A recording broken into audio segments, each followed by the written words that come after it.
નમસ્કાર વિદ્યાર્થીઓ, આપ સૌનું ફરીથી સ્વાગત છે ધોરણ 9 વિષય વિજ્ઞાન વાર્ષિક પરીક્ષા 2026 એમસીક્યુ નો આપણે લેક્ચર જોયા હતા. હવે આજનો લેક્ચર જે છે એમાં આપણે ટ્રુ ફોલ્સ અને બ્લેન્ક્સ એટલે કે ખાલી જગ્યાઓ જોવાની છે. ફટાફટ સ્ટાર્ટ કરી દઈએ. સૌથી પહેલા તો તમને આપણે ટ્રુ ફોલ્સમાં આપણે આપ્યા છે કે ભાઈ ટ્રુ કયું છે અને ફોલ્સ કયું છે, કારણ સાથે આપણે જોતા જઈએ. વાયુ અવસ્થામાં કણોની ગતિ ઉર્જા મહત્તમ હોય છે. ખૂબ સાચી વાત છે. વાયુ અવસ્થા હોય એમાં ગતિ ઉર્જા સૌથી વધારે હોય, કારણ કે વાઇબ્રેશન સૌથી વધારે હોય. અણુ વચ્ચે આકર્ષણ કે અપાકર્ષણ જેવું કઈ હોતું નથી. દરેક દ્રવ્ય દળ ધરાવે છે. સાચું છે. દળ ધરાવે અને જગ્યા રોકે એને જ આપણે દ્રવ્ય કહે છે. પ્રવાહીની મુક્ત સપાટીનું ક્ષેત્રફળ વધે તેમ બાષ્પીભવન ઘટે. ખોટી વાત છે ભાઈ, ખોટી વાત છે.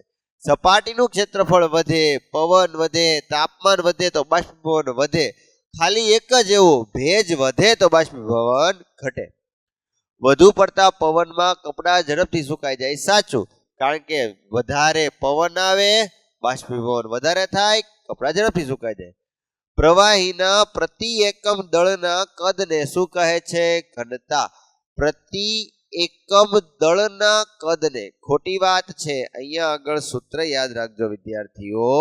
સૂત્ર આવશે ઘનતા બરાબર દળના છેદમાં કદ. તો વાક્ય આમ આવવું જોઈએ, એકમ કદ દીઠ પદાર્થના દળને. અહીંયા આગળ વિધાન ખોટું આવશે. ઘણા બધા દળ અને કદ વાંચીને સાચું પાડે છે. પ્રવાહીનો પ્રસરણ દર ઘન કરતા ઓછો હોય છે. પ્રવાહીનો પ્રસરણ દર ઘન કરતા ઓછો હોય છે. ખોટું. પ્રવાહીનો પ્રસરણ દર મતલબ ઓગાળવાની જે ઝડપ છે એ પ્રવાહી સૌથી વધારે હોય ઘન કરતા. પિત્તળ એ સંયોજન છે. પહેલી ખોટી વાત. પિત્તળ એ મિશ્ર ધાતુ છે. મિશ્ર ધાતુ કોઈ સંયોજન ન હોય, મિશ્રણ હોય, એટલે એ વિધાન ખોટું. હવામાં હાજર રહેલા વાયુના પ્રમાણનો ચડતો ક્રમ. અરે અહીંયા આગળ ત્રીજો એમસીક્યુ નથી ભાઈ, આમાં કંઈક ભૂલ છે ભાઈ. તો ચડતો ક્રમ ઓક્સિજન, આર્ગોન, નાઇટ્રોજન. ખોટું. સૌથી વધારે કયો છે? નાઇટ્રોજન, પછી ઓક્સિજન અને પછી આર્ગોન. દૂધનું દહીંમાં રૂપાંતર થવું ભૌતિક ફેરફાર છે? ના. કેવો ફેરફાર છે? રાસાયણિક ફેરફાર છે. કાદવ એ સોલ છે. સાચું છે ભાઈ. કાદવને શું કહેવાય? સોલ કહેવાય. પ્યુમાઇસ પથ્થર એ ઘન સોલ છે. ખોટું. એ ઘન સોલ આવશે નહીં. ઘન સોલ કોને કહેવાય? ઘનમાં ઘન. ઘનમાં પ્રવાહી તો છે, ઘનમાં વાયુ તો ફીણ. પ્યુમાઇસ પથ્થર ફીણમાં આવશે. ઘનમાં વાયુ. લોખંડને કાટ લાગવો એ રાસાયણિક ફેરફાર છે. સાચું ભાઈ, રાસાયણિક ફેરફાર છે. લોખંડને કાટ લાગવો. ચલો, બે પદાર્થો વચ્ચેનું અંતર બમણું કરતા તેમની વચ્ચેનું ગુરુત્વાકર્ષણ બળ અડધું થાય. ઓકે, ગુરુત્વાકર્ષણ બળનું સૂત્ર થાય F બરાબર capital G m1 m2 upon r નો સ્ક્વેર. હવે અંતર બમણું કરો એટલે r ને ડબલ કરો, 2r નો વર્ગ 4r, મતલબ ચોથા ભાગનું થાય. અહીંયા આગળ આપ્યું છે અડધું, મતલબ વિધાન ખોટું. કેપિટલ G નું પ્રાયોગિક મૂલ્ય ન્યૂટને ગોત્યું. ખોટું. કોણે શોધ્યું હતું? હેનરી કેવેન્ડિશે શોધ્યું હતું. મુક્ત પતન કરતા પદાર્થનો પ્રવેગ દળ પર આધાર રાખતો નથી. ખૂબ સાચી વાત છે. ગેલેલિયોએ પ્રયોગ કર્યો હતો ઇટાલીના ઢળતા મિનારા ઉપરથી. એની જવાબ બીજા શીખ્યું છે. જો હવાના અવરોધને અવગણતા, મતલબ હવાનો આપણે મતલબ અવરોધ થાય એને આપણે અવગણી નાખીએ તો એક સરખી ઊંચાઈથી એક સાથે મુક્ત પતન કરતા પીછા અને વજનદાર પથ્થર બંને પૃથ્વીની સપાટી ઉપર સમાન વેગથી પડે છે. બહુ સાચી વાત છે, એક સાથે જ પડે. પદાર્થનું દળ ધ્રુવ પ્રદેશ આગળ મહત્તમ હોય છે. પદાર્થનું દળ ક્યાં મહત્તમ હોય? ધ્રુવ પ્રદેશ આગળ. ખોટી વાત છે. વજન કે ને વજન તો સાચું, દળ કે તો ખોટું, કારણ કે દળ તો કેવું હોય? અચળ હોય. મહત્તમ કે ન્યૂનતમ હોતું જ નથી. પારો ભરેલા પાત્રમાં લોખંડનો નક્કર જે ટુકડો છે એ તરે. વેરી ગુડ, સાચી વાત છે. જેની ઘનતા વધારે એ નીચે રહે, જેની ઘનતા ઓછી તે ઉપર તરે. તો અહીંયા આગળ પારો છે ને એની ઘનતા બધી ધાતુઓ કરતા ડેન્સમાં ડેન્સ થતું. એવી રીતે લોખંડ ટુકડો નાખો તો તરે, ડૂબવાની. કાર્ય એ પાવર અને સમયના ગુણનફળ જેટલું છે. પાવરનું સૂત્ર થાય P બરાબર W ના છેદમાં T. તો પી ગુણ્યા ટી બરાબર ડબલ્યુ, કાર્ય, પાવર, સમય. અરે ભાઈ સાચું છે, હો ભાઈ સાચું. પદાર્થમાં કાર્ય કરવાની ક્ષમતાને કહેવાય ઉર્જા. વ્યાખ્યા પ્રમાણે સાચું છે. પદાર્થ દ્વારા કાર્ય કરવામાં આવે તો તેની ઊંચાઈમાં ઘટાડો થાય, તો તેની ઉર્જામાં ઘટાડો થાય. બહુ સાચી વાત છે. પદાર્થ દ્વારા કાર્ય કરે. હવે ગાડી છે એ ચાલે તો એની ઉર્જા શું થાય? ઘટે છે. ઓબ્વિયસ વાત છે. સ્થિતિ ઉર્જા અને ગતિ ઉર્જાના તફાવતને યાંત્રિક ઉર્જા કહેવાય. ખોટું. શું કહેવાય? સરવાળાને યાંત્રિક ઉર્જા. પદાર્થની સ્થિતિ ઉર્જા સાપેક્ષ છે. સાચું. એક પદાર્થને અહીંયા રાખો ને એક પદાર્થને અહીંયા રાખો તો આ શું થયું? સાપેક્ષ સ્થિતિ ઉર્જા થઈ. પાવર અને ઉર્જા બંને અદિશ રાશિ છે. ખૂબ સાચી વાત છે. ઉર્જા માટે પણ દિશાની જરૂર નથી અને પાવર માટે પણ દિશાની જરૂર નથી. ઓકે, હવે આવી ગઈ બ્લેન્ક્સ, બોલે તો ખાલી જગ્યા. હવે ખાલી જગ્યાના આપણે જવાબ લખવાના છે. ખાલી જગ્યાના જવાબ. ઓકે, ચાલો. પ્રોપેનનું આણ્વીય સૂત્ર જો, આને કહેવાય મિથેન, આને કહેવાય ઇથેન અને આને કહેવાય પ્રોપેન. C3H8. 10મા ધોરણમાં ડિટેલથી ભણશો. હિમોગ્લોબિનના અણુની ત્રિજ્યા 10 નેનોમીટર જેટલી છે. કેટલી છે? 10 નેનોમીટર. સોડિયમની સંજ્ઞા થાય Na. નામ આવ્યું તો નેટ્રિયમ ઉપરથી. નેટ્રિયમ. તો નેટ્રિયમ ઈ આન્સર આવશે. C2H5OH માં પરમાણુતા. બહુ સિમ્પલ સવાલ. કેટલા પરમાણુ છે? કાર્બનના 2, હાઇડ્રોજનના 5, એક ઓક્સિજન ને એક હાઇડ્રોજન. 2 ને 5 7, 8 ને 9. તો અહીંયા આગળ જવાબ આવશે 9 વડે 9. કરકરિયા વાળું છે તો એને કહેવાય પારો, બોલે તો મર્ક્યુરી. પાણીના અણુની ત્રિજ્યા 10⁻⁹ કારણ કે મીટર છે. મીટર છે. નેનોમીટર હોત તો 10⁻8 આવે. તો આવું બધું તમે યાદ રાખજો. Okay okay. હા, 36 કિલોમીટર પર અવરની અચળ ઝડપથી ગતિ કરતી કારની ઝડપ. ઓકે, જ્યારે પણ તમને આવા MCQ પૂછાય કિલોમીટર પર અવરમાંથી મીટર પર સેકન્ડમાં ફેરવવાના હોય ત્યારે તમારે શું કરવાનું છે? આને ગુણ્યા 1000 કરવાનું અને ભાગ્યા કરવાનું 3600. પણ જો મીટર પર સેકન્ડમાંથી કિલોમીટરમાં પર અવરમાં ફેરવવાનું થાય તો ગુણ્યા કરવાના 3600 અને ભાગ્યા કરવાના 1000. તો અહીંયા આગળ આપણે શું કરવાનું છે? કિલોમીટર પર અવરમાંથી મીટર પર સેકન્ડમાં ફેરવવાના છે. એટલે કે 36 ગુણ્યા આપણે 1000 કરી નાખો તો કિલોમીટરનું ફરી ગયું મીટર, બરાબર, અને છેદમાં છે અવર એટલે કે 3600 કરી નાખો તો અહીં શું થઈ જાય? સેકન્ડ. મીટર પર સેકન્ડ. બીડું ઉડી ગયું. 36 ઉડી ગયા તો જવાબ આવ્યો 10. તો અહીંયા આગળ તમારો જવાબ આવશે 10. તો આનો જવાબ આવશે 10. 36 કિલોમીટર પર અવર બરાબર 10 મીટર પર સેકન્ડ. સુરેખ પથ પર એક જ દિશામાં, સુરેખ પથ છે મતલબ એક જ દિશામાં ગતિ છે, મતલબ અહીંયા આગળ અંતર ઈ જ સ્થાનાંતર છે. તો કારની ઝડપ છે, સમય આપ્યો છે તમને 20 સેકન્ડ. 36 કિલોમીટર પર અવર માંથી 72 કિલોમીટર પર અવર થાય છે તો એનો પ્રવેગ મીટર પર સેકન્ડમાં કહેવાનો છે. મીટર પર સેકન્ડ સ્ક્વેર. જ્યારે પણ મીટર પર સેકન્ડ સ્ક્વેરમાં પ્રવેગ હોય ત્યારે ઝડપ તમારે મીટર પર સેકન્ડમાં ફેરવવાની. મીટર પર સેકન્ડમાં ફેરવવા માટે શું કરવાનું? ગુણ્યા 1000/3600 અથવા તો 5/18 કરો તોય ચાલે. બરોબર છે? 5/18 કરી નાખો ને તોય તમારો જવાબ આવી જાય. તો 36 આપણે થોડી વાર પહેલા ઉપર જોયું ને તો હું કામ કરીશ? 36 બરાબર શું થઈ જશે? 10 મીટર પર સેકન્ડ અને 72 ગુણ્યા 5/18. 72 ચોક 18 ચોક 72, 4 પંચા 20 મીટર પર સેકન્ડ. ઓકે, તો અહીંયા આગળ જવાબ આવશે u બરાબર આપ્યો છે 10 મીટર પર સેકન્ડ, v બરાબર આપ્યો છે 20 મીટર પર સેકન્ડ અને પરવેગ ગોતવાનું કીધું છે. સૂત્ર આવશે v - u/t. v એટલે કેટલા આપ્યા છે? 20 - u એટલે 10/t એટલે 20. તો જવાબ આવશે 10/20 1/2 0.5. તો 0.5 એ તમારો જવાબ. તો આ રીતે તમે ગણતરી કરો. ફિઝિક્સ જે છે એ ગણતરી વગર ન થાય વિદ્યાર્થીઓ. ફિઝિક્સ ગણતરી વગર થાય નહીં. ઓકે, નિયમિત નિયમિત ગતિ કરતા એક પદાર્થ માટે અંતર્વિરુદ્ધ સમયના આલેખ માટે સુરેખાનો ઢાળ. જો અંતરવિરુદ્ધ સમયનો આલેખ હોય તો ઢાળ ઝડપ આવે, વેગ વિરુદ્ધ સમયનો આલેખ હોય તો ઢાળ પ્રવેગ આવે.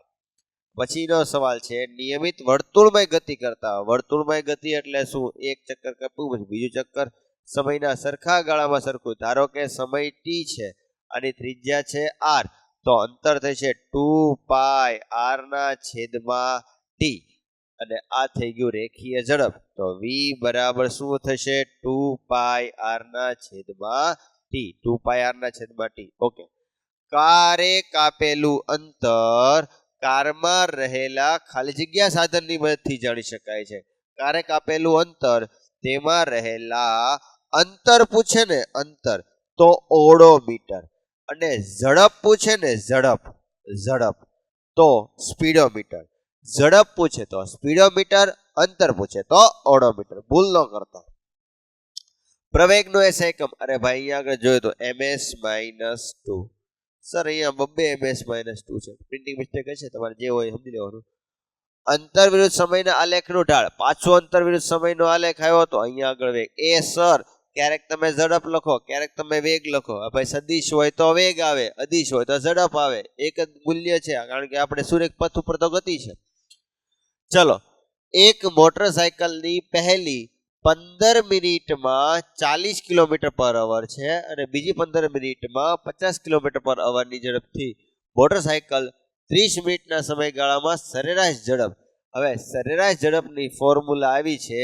સરેરાશ ઝડપ બરાબર કુલ અંતર છેદમાં કુલ સમય. હવે કુલ અંતર તો આપણને આપ્યું નથી. ધારો કે પહેલું અંતર છે d1 અને બીજું અંતર છે d2. તો પહેલો સમય કેટલો આપ્યો છે? પહેલો સમય આપ્યો છે તમને 15 મિનિટ, તો 15/60 કલાક. બીજો સમય છે 15/60 કલાક. હવે અંતર તમને આપેલું નથી, તો આપણે અંતર મેળવવાની ટ્રાય કરીએ. ચલો, અંતર કઈ રીતે મળશે? ઝડપ બરાબર અંતરના છેદમાં સમય, તો અંતર બરાબર ઝડપ ગુણ્યા સમય.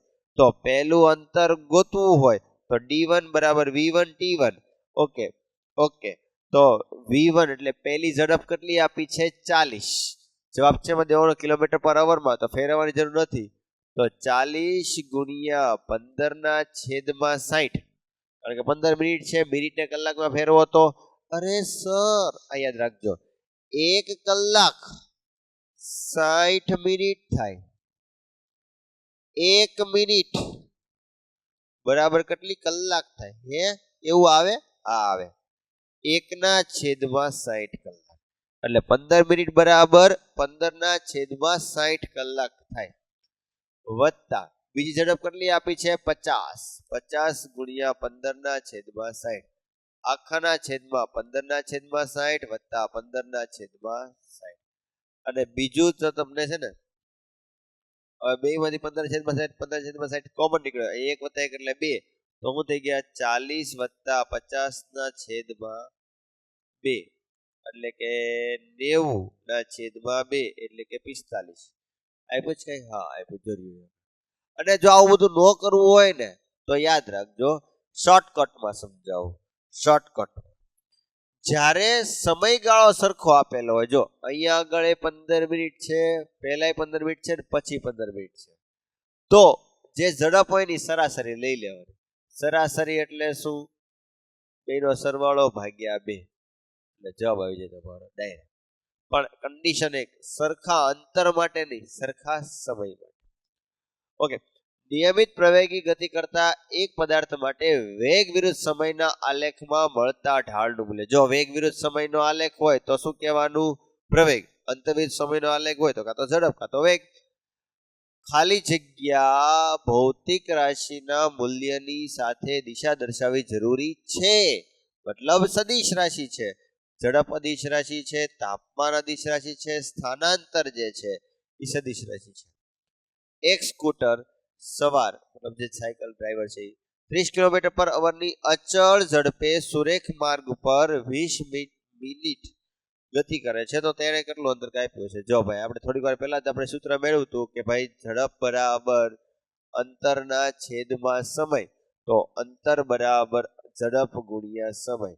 ઝડપ કેટલી આપી છે? ઝડપ આપી છે 30 અને સમય કેટલો આપ્યો છે? 20 મિનિટ ને કલાકમાં ફેરવવા 60 પડે, ભાગવું પડે. મીંડું ઉડી ગયું, 3 દુ 6, બબે ઉડી ગયા, તો જવાબ આવ્યો 10. અને અહીંયા આગળ ઝડપ છે કિલોમીટર પર અવરમાં, તો અંતર પણ આવશે 10 કિલોમીટર. તો અહીંયા કઈ છે 10 કિલોમીટર આવી ગયું. પૃથ્વીની આસપાસ વર્તુળાકાર કક્ષામાં પરિક્રમણ કરતા ઉપગ્રહની ગતિ નિયમિત વર્તુળમય ગતિ. નિયમિત વર્તુળાકાર ગતિ અથવા તો વર્તુળમય ગતિ. આમ તો નિયમિત પ્રવાહી ગતિ પણ કહી શકીએ, પણ જ્યાં સુધી ઓપ્શનમાં નિયમિત વર્તુળમય ગતિ હોય ત્યાં સુધી નિયમિત વર્તુળમય ગતિ જ રાખવાની. બસમાં આપણે ઊભા હોઈએ અને બસ અચાનક ગતિમાં આવે તો આપણે ખાલી જગ્યા તરફ જઈએ છીએ. ન્યૂટનની ગતિના નિયમ પ્રમાણે પોતાની અવસ્થા જાળવી રાખે. ઊભા છીએ, બસ અચાનક ગતિમાં આવે તો આપણે શું રહેવાનું ટ્રાય કરીએ? સ્થિર રહેવાનું ટ્રાય કરીએ. બસ જાય આગળ, પગે જાય આગળ, આપણને ધક્કો કઈ તરફ લાગે? પાછળની તરફ. તો આપણને પાછળની તરફ નમી પડીએ છીએ. પદાર્થનો વેગ 3 ગણો કરવામાં આવે તો તેનું વેગમાન કેટલું થાય? 3 ગણું. સર કઈ રીતે? વેગમાન બરાબર દળ ગુણ્યા વેગ. વેગ 3 ગણો તો વેગમાન 3 ગણો. એક પદાર્થ 150 ન્યૂટન બળ લગાડતા 3 મીટર પર સેકન્ડ જેટલો પ્રવેગ ઉત્પન્ન થાય છે, તો તેનું દળ. ન્યૂટનની ગતિનો બીજો નિયમ ફાધર બરાબર માં, તો m બરાબર f ના છેદમાં a. f કેટલું લાગે છે? 150 ન્યૂટન અને પ્રવેગ કેટલો ઉદ્ભવે છે? 3. તો તે પદાર્થનું દળ 50 કિલોગ્રામ 50 કિલોગ્રામ હોઈ શકે. તેનું દળ 50 કિલોગ્રામ હોઈ શકે. ઓકે, પછી આ છે 10⁶ CGS એકમ છે, ન્યૂટન એનો SI એકમ છે. એક વસ્તુ યાદ રાખજો, 1 ન્યૂટન બરાબર 10⁵ ડાયન. 10⁶ કરવું છે, બે બાજુ 10 વડે ગુણી દો તો અહીંયા આગળ આવી જશે 10. તો 10 આવતો લઈ જવાબ તમારો. 10 ની 1 ઘાત હોય કે 10 હોય, બે એક જ કહેવાય. 1500 કિલોગ્રામ દ્રવ્યમાન વાળી એક કારનો વેગ 36 કિલોમીટર પર અવર થી નિયમિત વધીને 72 કિલોમીટર પર અવર થાય છે. 36 એટલે કે 10 ms -1 -20 એટલે કે 72 એટલે કે 20 ms -1 બરાબર છે. કારનો ઝડપ.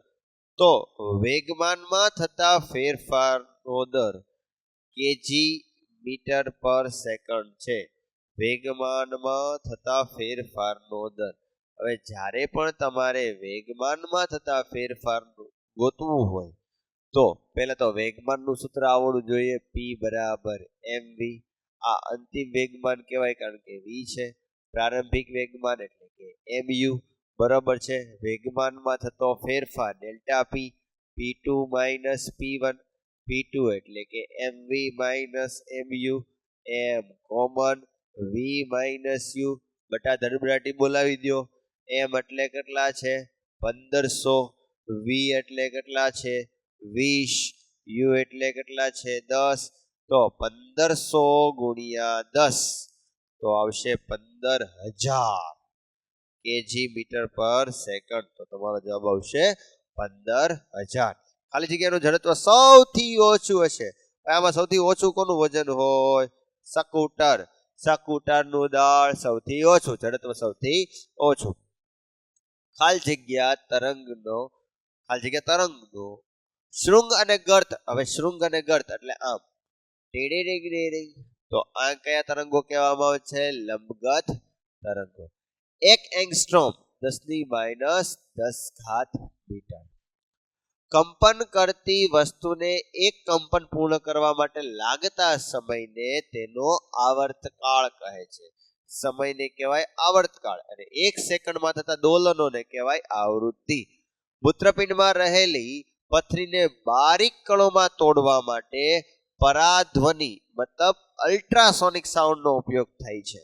હવામાં 36 મીટર તરંગ લંબાઈ ધરાવતા ધ્વનિ તરંગની આવૃત્તિ 10 હર્ટ્ઝ છે. તો તેનો હવામાં વેગ, જો ભાઈ ધ્વનિના વેગ માટેની વાત હોય ને ત્યારે વી બરાબર લેમડાના છેદમાં ટી, મતલબ તરંગ લંબાઈ અને આવર્તકાળનો બેનો શું કરવાનો, ભાગાકાર કરવાનો. તો અહીંયા આગળ તરંગ લંબાઈ, પણ સર અહીંયા આગળ આવર્તકાળ તો નથી આપ્યો, આવૃત્તિ આપી છે. તો અહીંયા આગળ આમ કહી શકાય લેમડા ગુણ્યા એફ, એકના છેદમાં ટી એટલે એફ થઈ જાય. તો વી બરાબર શું આપ્યું છે, લેમડા કેટલો આપ્યો છે, 34 મીટર આપ્યું છે, અને અને આવૃત્તિ આપી છે 10 હર્ટ્ઝ. તો વેગ કેટલો થાય, 340 મીટર પર સેકન્ડ. 340 મીટર પર સેકન્ડ. તો આ તમારો જવાબ. ધ્વનિની તીવ્રતા વોટ પર મીટર સ્ક્વેર, વોટ પર મીટર, ડબલ્યુ વડે તો વોટ પર મીટર સ્ક્વેર. પોટેશિયમ, મેગ્નેશિયમ અને બોરોન પૈકી લઘુ પોષક તત્વ તો કયું આવશે, બોરોન. કારણ કે પોટેશિયમ, મેગ્નેશિયમ, આયર્ન, આ બધા નાઇટ્રોજન, આ બધા વનસ્પતિને વધુ માત્રામાં જરૂર પડે, એને કહેવાય ગુરુ પોષક તત્વ. અને બોરોન છે, મોલિબ્ડેનમ છે, એ ઓછી માત્રામાં જરૂર પડે, ક્લોરીન, એ બધું જે છે એને લઘુ પોષક તત્વ કહેવાય. બ્રિગલ અને કોમન કાર્પ, આ યાદ રાખજો, ક્યાંથી ખોરાક લે છે, એના તળિયાથી.